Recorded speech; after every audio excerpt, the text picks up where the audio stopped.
My name is William Lyndsay. I'm the Director of the Office for Aboriginal Peoples at Simon Fraser University.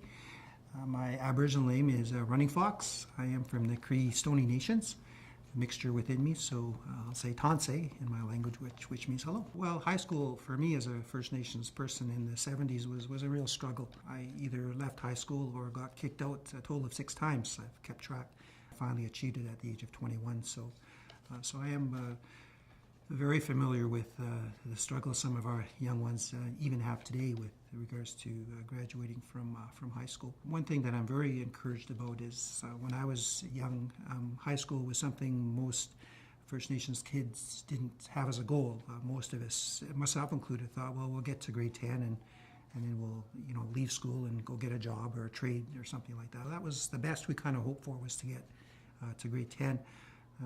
But today I'm thrilled that the latest reports show that over 50% of Aboriginal children today graduate from high school. So that's a tremendous achievement over over 1 or 2 generations.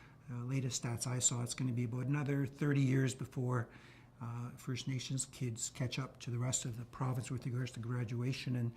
But to me, that isn't bad news. From where I come from, that's good news, because that's only a generation away. For our young ones today, and even those who are older, education is for everybody. That's why the Native Education College is such a wonderful place. Its doors are open to the Aboriginal community to really give them a good, positive experience with education, because that's probably something a lot of them, especially the older generation, haven't had. When you have so many people of similar background and culture come into a place like this, which is culture in nature and culture in the kinds of courses that are taught as well, it just can't help but help the students to learn better in this kind of environment. Didn't have many First Nations role models when I was growing up.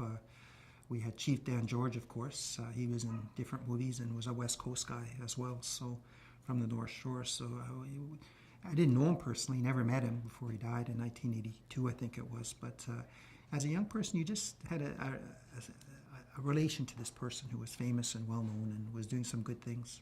There were not a lot of personal role models around with regards to education. Like, as I said, most First Nations people had never gone to college or university up till the 1970s. I guess if there was one role model, it might be my mother, who took a 1-year nursing course back in the mid-60s, and I'm sure she was among one of the first First Nations women in Canada to take such a course, a post-secondary course.